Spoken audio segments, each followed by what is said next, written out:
Chers collègues, nous achevons nos travaux du jour en nous penchant toujours à l'initiative de Monsieur le rapporteur sur les conséquences du rachat de l'entreprise Suris en décembre 2019 par IN Group, son intégration dans celui-ci et ses conséquences sur les pratiques de ce dernier en matière de commande publique. Ce rachat a coïncidé avec la crise sanitaire, comme nous avons déjà pu le rappeler, qui a fait chuter les voyages internationaux et par conséquent les demandes de passeport, entraînant la chute du chiffre d'affaires de Suris et une dégradation de sa situation financière dont il serait intéressant de connaître l'ampleur et les conditions dans lesquelles elles ont été surmontées. Nous recevons donc Monsieur Frédéric Trojani, ancien directeur général de Suris de 2020 à 2024, donc juste après le rachat, pour échanger avec lui à ce sujet. Je vous informe... 2021 ? Pardon. Je corrige. Je vous informe que cette audition sur décision de notre commission sera diffusée en direct sur le site du Sénat et fera l'objet d'un compte-rendu publié. Je rappelle également qu'un faux témoignage devant notre commission d'enquête sera passible des peines prévues aux articles 434-13, 434-14 et 434-15 du Code pénal, soit 75 000 € d'amende et jusqu'à 5 ans d'emprisonnement, voire 7 ans en fonction des circonstances.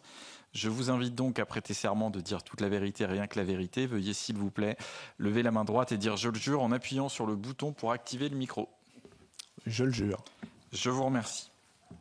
Vous êtes arrivé à la tête de Suris peu après son rachat par IN Group, au moment de son intégration à l'entreprise. Vous pourrez nous rappeler les conditions dans lesquelles celle-ci s'est réalisée, si des synergies ont été obtenues ou si elles n'étaient pas à la hauteur de celles attendues avant le rachat.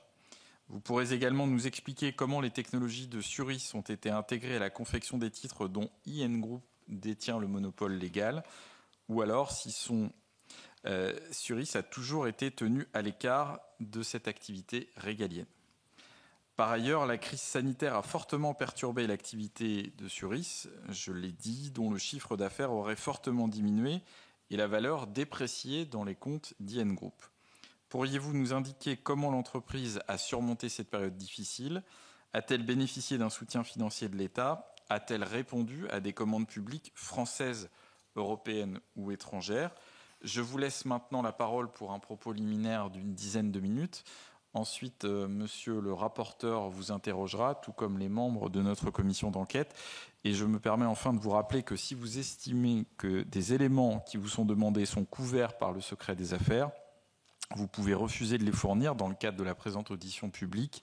Vous devrez toutefois nous les communiquer par écrit dans les conditions qui vous seront rappelées à l'issue de cette audition.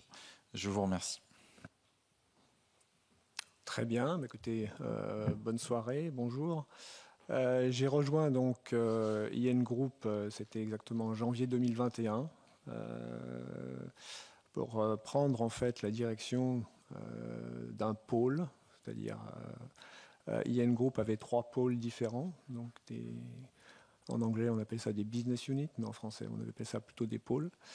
Et j'ai pris la responsabilité du pôle des composants sécurisés au sein d'IN Group, donc en janvier 2021 en arrivant. Et dans les fournisseurs de composants, il y avait la société Suris, mais il y avait également la société SPS, parce que contrairement à l'imprimerie nationale qui vendait directement des produits finis, comme un passeport complet, une carte d'identité, le pôle des composants sécurisés, dont Suris faisait partie, avait pour mission de vendre des composants, à ce titre-là, de très haute technologie, à différents acteurs, qui sont des acteurs différents, qui sont en fait des imprimeries nationales. Donc l'imprimerie nationale française était un des clients. Mais nous avions dans le monde une cinquantaine d'imprimeries nationales qui étaient nos clients, et c'était le gros de l'activité de Suris. Effectivement, quand je suis arrivé janvier, au mois de mars 2021, démarrait la crise de Covid. Le chiffre d'affaires de la société Suris reposait très fortement sur les passeports. Le volume de passeports, comme a pu vous l'expliquer, je pense, M. Souparis. Et ce volume de passeports donc, s'est effondré de manière très conséquente. ce qui a impacté le chiffre d'affaires donc de Suris d'environ 50%. Donc, et ceci a duré jusqu'à la fin de la crise Covid, et ça a même redémarré très lentement après la crise Covid, parce qu'il y a eu le redémarrage des transports a été relativement lent dans le monde. Donc les volumes de passeports sont restés bas. D'autre part, un autre paramètre plus technique, cette fois-ci, a impacté le niveau de vente de ces laminas, ce qu'on appelle des laminas ou des hologrammes pour passeport. C'est qu'il y a eu une migration au niveau international. Donc des laminas qu'on appelle, comme sur le laminat français, vous le connaissez, ce sont des laminas sur page papier. Ça a été remplacé dans beaucoup de pays, y compris les États-Unis, l'Angleterre, la Suisse, tous les pays nordiques. Ça a été remplacé par ce qu'on appelle une page polycarbonate. Donc en fait, c'est une grande carte à puce.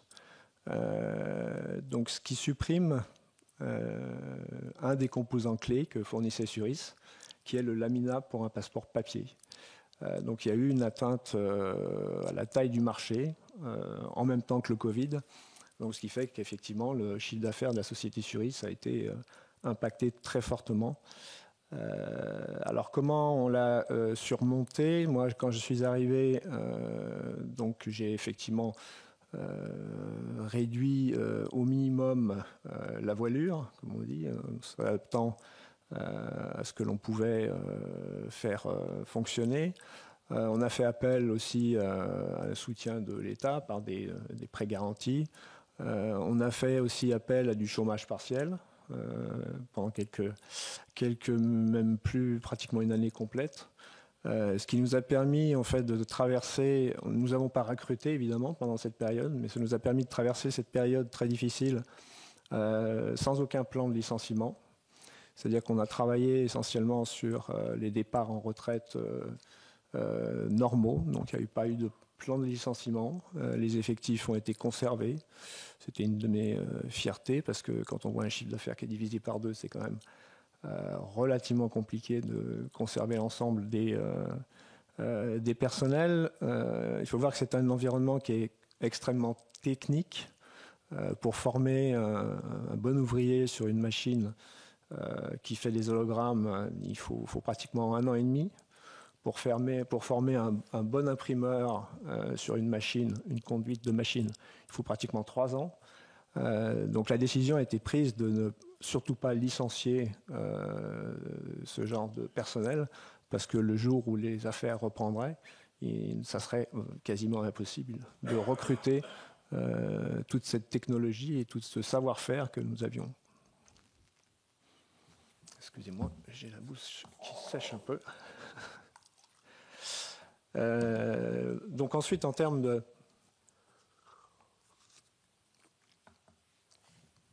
Ensuite, mon approche a été de réorienter la stratégie de Suris. La stratégie de Suris était essentiellement orientée sur les passeports et sur les cartes d'identité, donc qui représentaient le gros du chiffre d'affaires donc à l'époque de M. Souparis. Ça devait faire plus de 90%. Et parce qu'il a évoqué aussi les billets de banque. Oui, mais j'y viens. Voilà. Donc le gros de l'activité du temps de M. Souparis, c'était les passeports et les cartes d'identité. Et les billets de banque représentaient une dizaine de pourcents. C'était un volume relativement faible. Il y avait effectivement des clients comme le Brésil et les Philippines. Mais quand on regarde au niveau mondial, ce sont des volumes qui sont faibles et ce n'est pas un chiffre d'affaires extrêmement significatif.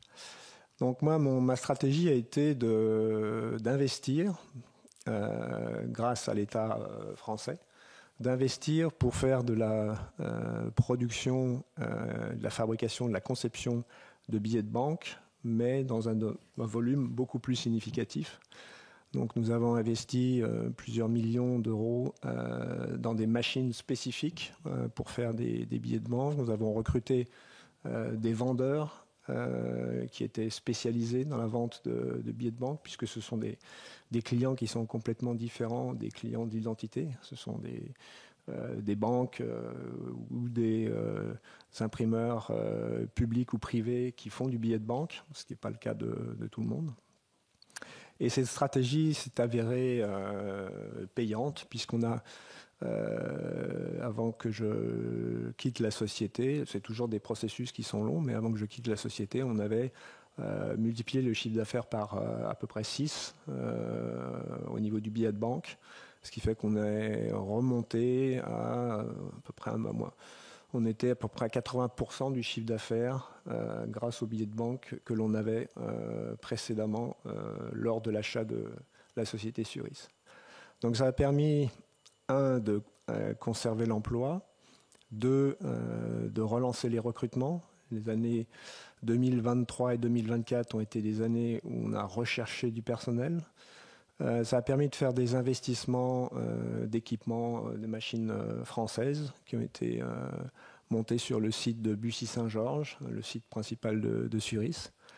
Et il y avait, quand j'ai quitté la société, une trajectoire très ascendante pour la vente des billets de banque. On a par exemple, M. Souparis vous a parlé de l'Égypte et des Philippines, qui étaient des clients historiques que nous avons conservés. Mais nous avons développé des marchés avec d'autres pays, comme par exemple l'Australie, qui fait des billets, qui utilise des billets qui ne sont pas des billets en papier, mais qui sont des billets en polymère.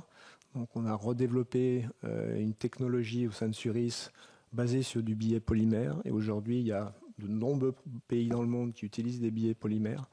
Par exemple, UK, le Vietnam, le Canada utilisent ce type de billets. Et nous nous sommes particulièrement positionnés sur cette technologie, puisqu'il y avait relativement peu d'acteurs. Et c'est une stratégie qui s'est avérée payante, dans le sens où ça a permis de relancer la société. Merci. Monsieur le rapporteur. Oui, merci d'être venu. En tant qu'opérateur d'importance vitale, IN Group est soumis à des exigences accrues en matière de sécurité, d'intégrité, de conformité. Quelles procédures de vérification ont été mises en place pour garantir que ces fournisseurs, notamment étrangers, ne présentent aucun risque en matière d'éthique, de réputation et de corruption internationale? Alors, sur ce domaine-là, il y a eu effectivement toute une démarche très, très approfondie. Quand je suis arrivé, la société était certifiée BNEI. Monsieur Souparis vous en a parlé. C'est la Banknote Association, qui était un regroupement des différents fournisseurs de billets de banque, justement pour lutter contre ces problèmes de corruption. Une grande partie des acteurs dans le domaine des billets de banque, entre autres les grandes banques mondiales, participaient à cet organisme, le BNI. Et dès mon arrivée, en 2021, nous avons entrepris une démarche de certification ISO 37001, certification qui a été obtenue au niveau du DN Group, puisque c'était une démarche qui a été mise en place par IN Group, et Suris et les filiales que je gérais ont également travaillé pour que nous obtenions cette certification ISO 37001 qui est reconnue dans le monde. On a beaucoup travaillé avec l'AFA, des conseillers de l'AFA, qui nous ont formés, l'ensemble de l'entreprise, aussi bien les responsables, les managers, moi-même, mais également toutes les personnes qui sont en contact avec des personnes externes, ce qu'on appelle les personnes sensibles, ont été formées à cette norme. Par ailleurs, vous étiez représentant de l'État au conseil d'administration d'IN Group. Avez-vous été alerté sur les risques que pourrait représenter l'acquisition de Suris en matière d'éthique, de réputation toujours et de corruption internationale, alors que l'entreprise était encore fournisseur de l'imprimerie nationale? Alors, si on remet un petit peu les calendriers, j'ai été membre du board d'IN Group du deuxième trimestre 2020 jusqu'en novembre de 2020 de la même année. Donc c'était une période très courte, nommée par l'État français. Je n'ai absolument aucun souvenir d'avoir été alerté de quoi que ce soit sur le rachat de Suris par IN Group, puisque ce rachat avait été effectué avant même que je sois membre du conseil d'administration d'IN Group. Et en quoi l'action de Suris a-t-elle réellement servi les objectifs d'IN Group? Vous en avez parlé un petit peu. Et comment expliquez-vous que cette opération conduit à une dévalorisation un an après? Vendu à un certain prix, vous êtes d'accord avec moi, 350, et après on se retrouve avec 80 millions. Oui, donc il y a un delta très important. Vous avez les bons chiffres, et l'explication est très simple, c'est le Covid qui a résulté par une division du chiffre d'affaires par 2 sur plusieurs années. Donc ce qui fait que la valorisation de la société que font les financiers à partir des projections a complètement changé et la valorisation initiale a été remise en cause. Et c'est pour ça que IN Group a reconnu une dépréciation de l'actif. À cette hauteur-là? Ah oui. Oui, 80 millions d'euros, oui, tout à fait. Le chiffre d'affaires, si vous voulez, a été divisé par 2. Hein. C'est très, très considérable. Je ne sais plus, l'année du Covid, c'est quand le Covid? C'était quand le Covid? 2019? 2020.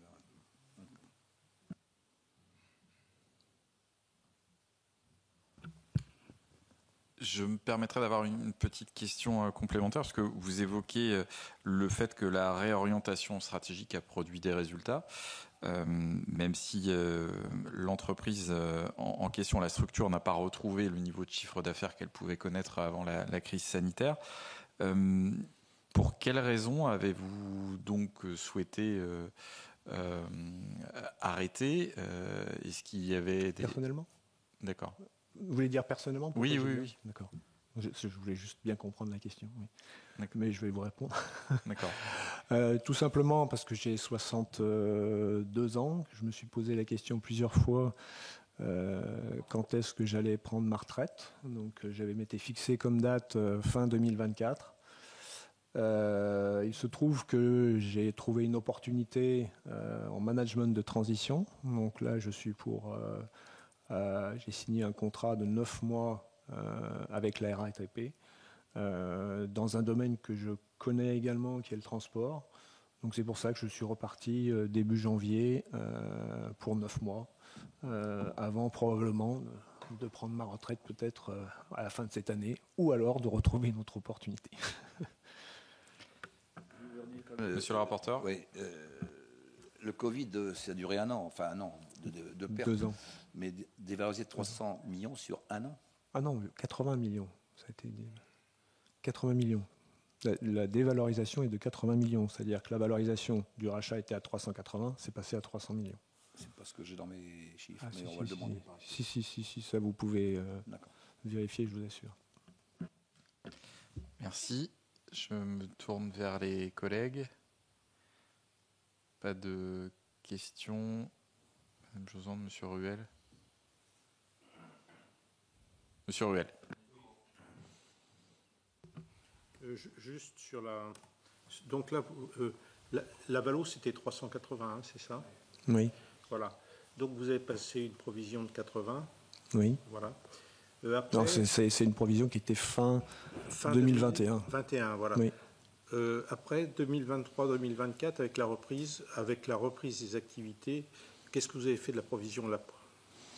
La provision était, je dirais, c'est une perte, hein, puisque l'actif a été dévalué. Donc c'est une perte de 80 millions. Vous n'avez pas repris la provision? Non, c'est pas une provision, c'est une réduction de la valeur de la société. Donc quand vous faites un calcul sur les cash flows futurs. C'est comme ça. Enfin, je ne vais pas vous expliquer. C'est comme ça qu'on calcule la valorisation d'une entreprise.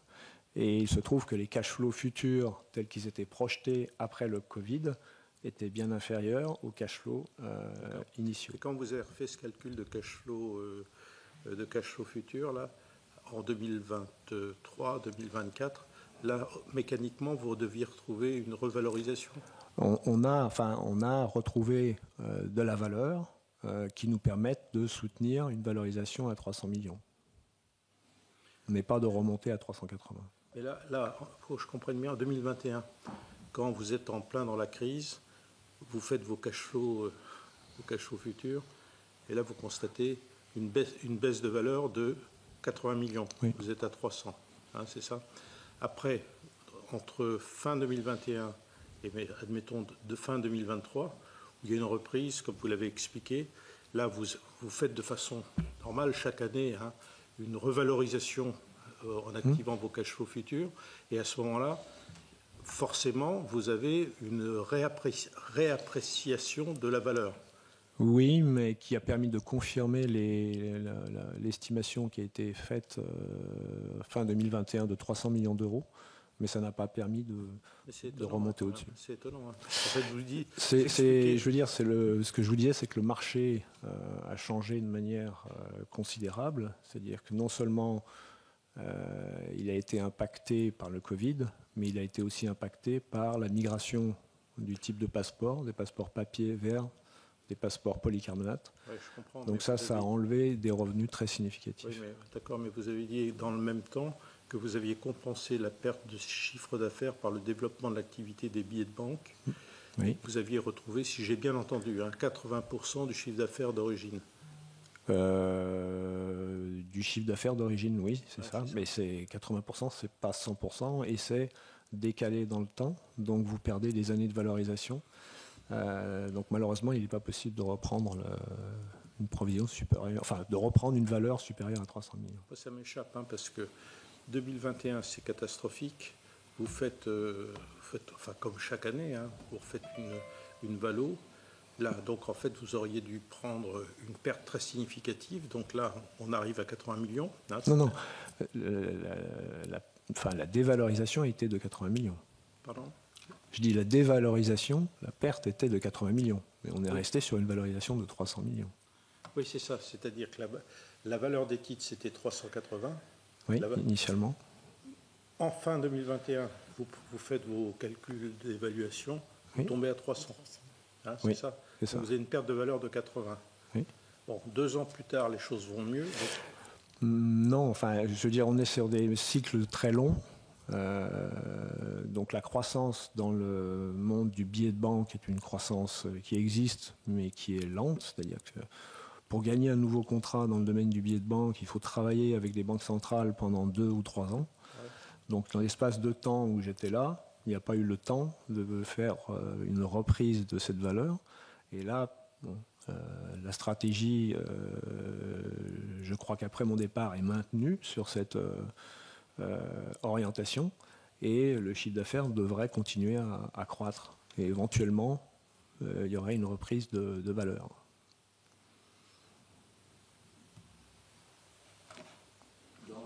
La vente de Suris n'avait pas été associée ni de près ni de loin ? Non.